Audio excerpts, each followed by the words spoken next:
एक छोटे नोटिस पे आप यहाँ पर आए। बेसिकली ये जो कॉन्फ्रेंस हो रही है, ये कॉन्फ्रेंस बावड़ी प्रकरण पे है। बावड़ी प्रकरण आज की डेट में छाया हुआ है। कुछ लोगों को लगता है कि एक पक्ष हम गलत है, कुछ को लगता है दूसरा पक्ष गलत है, तीसरा पक्ष गलत है। मैं पहले क्लियर कर देना चाहता हूं कि इसमें 3 पक्ष हैं। एक पक्ष ट्रस्ट है, जो मैं बैठा हूं, प्रतिष्ठा सेवा समिति, जो मीडिएटर का काम करना चाह रही थी, जिसके लिए स्वामी जी ने हमें आदेशित किया था। लेकिन जबकि दूसरा पक्ष, जो कि वहां पर कार्य अपंजीकृत संस्था के रूप में बैठा हुआ है, यानी कि वो बावड़ी संस्था पंजीकृत कर रखी उन्होंने, लेकिन वो वहां पे जो कार्य कर रहे हैं वो अवैध तरीके से कर रहे हैं, उसके कोई डॉक्यूमेंटेशन पूरी नहीं की जा रही है, उसको लेके था। तीसरा पक्ष था, जो पक्ष थे, ये थे प्रवीण शर्मा, जिनके पिताजी को या अन्य लोग ऐसे थे जिनके फर्जी हस्ताक्षर करके उन्हें बाहर किया गया था। इसके अंदर आपने देखा होगा पूरा प्रकरण, आप सबको पता है कि क्या हुआ। जब वो पेपरों में नहीं जीत पाए तो उन्होंने फाइनली फर्जी झूठे षड्यंत्र करने का प्रयास किया। उसमें एक SC/ST एक्ट लगाया गया। जब उसको हमने चैलेंज कर दिया, क्योंकि उनके पास कोई गवाह नहीं है, दबाव में पुलिस ने 25 तारीख को मुकदमा दर्ज किया। क्रॉस FIR हमारी भी थी। क्रॉस FIR में जब दर्ज किया गया, उसके अंदर पूरी डॉक्यूमेंटेशन दर्ज नहीं की गई है। जैसा आपको पहले भी पता है, जिस समय में ऑक्सीजन का लंगर चला रहे थे, उस समय भी हम पे एक मुकदमा दर्ज किया था, जो कि आज स्वर्गीय हो गए हैं JD जैन जी, उनके द्वारा हमें एक नोटिस प्राप्त हुआ था। उसका जवाब शिवनारायण यादव जी की उससे कृपा से हमने दिया था। फाइनली जो ये इस तरह के षड्यंत्र कर रहे हैं, क्योंकि अभी बीच में हमारे हिमाचली समाज को भड़काने का प्रयास किया गया, कमरा इनके द्वारा एलोकेट किया गया, लेकिन दिखाया ये कि ट्रस्ट ने करा। हमने फाइनली वो मामला भी बहुत प्यार से रिजॉल्व कर दिया है। स्वामी जी लोग एक दूसरे कमरे में हमने बैठा दिए। उसके बाद एक और षड्यंत्र किया गया। भीमा वाले की हमारी कुछ महिलाएं हैं, जो कि शायद जिनकी बचपन में इनको खिला रखा है। वो जब वहां पे 10वें दिन स्नान के लिए गई, उनको गलत तरीके से कहा गया और इल्जाम अगेन की नई ट्रस्ट आई, उसके द्वारा ये आदेशित किया गया है। वो भी उन्होंने खुद CO साहब के यहाँ जाके कंप्लेन करी। हमने ना तो उसको हाईलाइट किया, ना हमने कुछ करने का प्रयास किया। उसके बाद एक षड्यंत्र के तहत अभी और हो रहा है। आज हमने कॉन्फ्रेंस की बात की, तो जो यहाँ पर व्यापारी है हमारे, आप उनसे कंफर्म कर सकते हैं, उनको फोन किया गया कि अगर कॉन्फ्रेंस हुई तो उस दौरान तोड़फोड़ हो जाएगी। तो सीधा सीधा मैं ये कहना चाह रहा हूं कि ये लोग अब षड्यंत्रों की बात कर रहे हैं। देखिए, हम स्पष्टतया कह रहे हैं, आप हमारा पक्ष भी मत लीजिए, आप डॉक्यूमेंट चेक कीजिए। अगर हम गलत हैं तो हमारा साथ मत दीजिए, अगर वो गलत है तो उनका साथ मत दीजिए। यहाँ व्यापार मंडल भी सोचे, अगर एक व्यापारी भाई को सिर्फ इस बात के लिए धमकी मिलती है कि उसको अगर कॉन्फ्रेंस करने दी गई तो उसका होटल तोड़ दिया जाएगा। मैं पुलिस प्रशासन का धन्यवाद करता हूँ, वो यहाँ पर उपस्थित है। मुख्य भूमिका आपको ही पता है, ये जो झूठे आरोप हमारे पर लगाए गए, फाइनली क्योंकि ये षड्यंत्र कर रहे हैं और एक वकील है, हमारे को ये कहा गया था कि विकास नगर में इनको कोई वकील नहीं मिलेगा। ठीक है, हो सकता है उनकी बार काउंसिल का डिसीजन है, वो उन्होंने लिया नहीं लिया हमें नहीं पता, लेकिन हमारे पास सूचना आई। तो अगेन, जैसा कि मैं श्री शिवनारायण यादव जी के साथ जुड़ा हुआ हूं, मैंने उनसे बात की।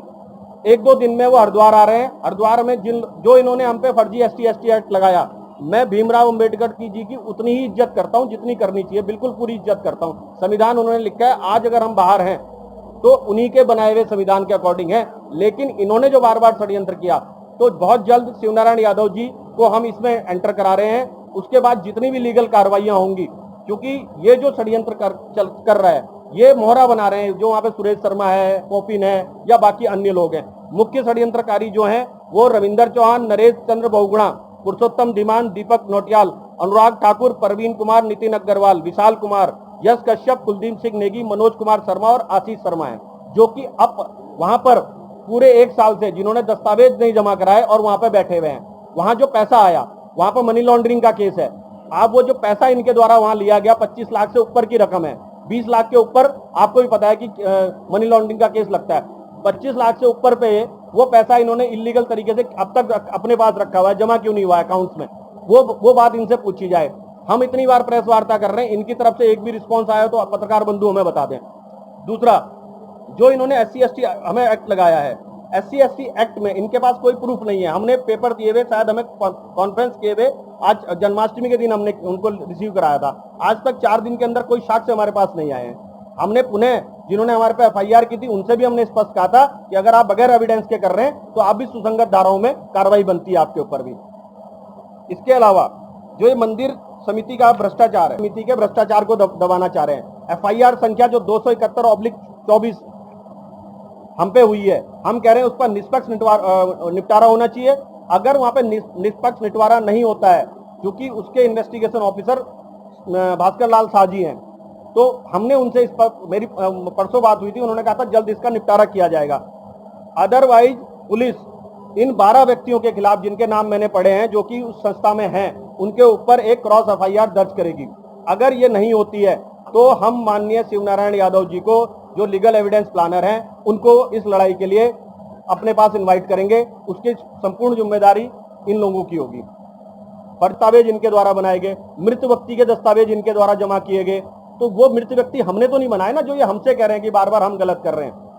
मनी लॉन्ड्रिंग का केस हमने तो नहीं कहा इनसे पैसे जमा मत करो, भाई अकाउंट में आप जमा कर लो अगर आप समिति में बैठे हो, या उसको आपने कहां खर्च किया आप दिखा दो। आज बावड़ी की स्थिति है, उसके पीछे एक कमरा है, आप सुबह जाना, सुबह एक श्रद्धालु आए थे, उन्होंने कहा टाइल में दूंगा, वो स्थिति है। वो कमरा ये क्यों नहीं बना सकते जो आज हमें बनाना पड़ रहा है। उसके बाद जब आप वहां पे बैठे हुए हो, जो व्यक्ति वहां पे पूजा पाठ कर रहा है, अगेन आप सनातन की बात कर रहे हो, बड़ी बड़ी संस्थाओं में ये बैठे हुए, बड़ी बड़ी संस्थाओं के पद लेके बैठे हुए हैं, सिर्फ उन पदों का दुरुपयोग कर रहे हैं। मैं पुनः आपके इस मीडिया के माध्यम से RSS से कहना चाहता हूं कि इस तरह के, मैं खुद स्वयंसेवक हूं, ये स्वयंसेवक है, आप भी स्वयंसेवक है, वो भी स्वयंसेवक बैठे हुए हैं। ऐसा नहीं है कि यहाँ पर कोई और बैठा हुआ है, लेकिन आपको ये देखना पड़ेगा कि इस तरह के व्यक्ति किस पदों पे बैठे हुए हैं। आज वो एक व्यक्ति को धमकी दे रहा है, कि होटल मालिक को धमकी दे रहा है कि आप प्रेस कॉन्फ्रेंस करोगे हम तुड़वा देंगे। क्या ये पदों का उपयोग किया जा रहा है? उसके अलावा वहां पर जो बैठे हुए हैं, अगर वो उनको लगता है कि बावड़ी में उन्होंने किया, सनातन का अपमान वो कैसे कर रहे हैं? वहां पर एक संध्या आरती हो रही है, संध्या आरती सायकाल में होती है, सायकाल में हम निरंजनी अखाड़े के आए हुए संतों के साथ आरती कर रहे हैं, सुबह भी उन्हीं के साथ कर रहे हैं, वो दोनों उसमें शामिल नहीं हो रहे। शाम की आरती में वो गंगा को शांत करने के बाद पुनः आरती कर रहे हैं, तो वो सनातन का अपमान वो कर रहे हैं कि हम कर रहे हैं। ये सवाल जनता समझे, जो जनता हमसे पूछ रही है कि वहां 2 आरती हो रही है।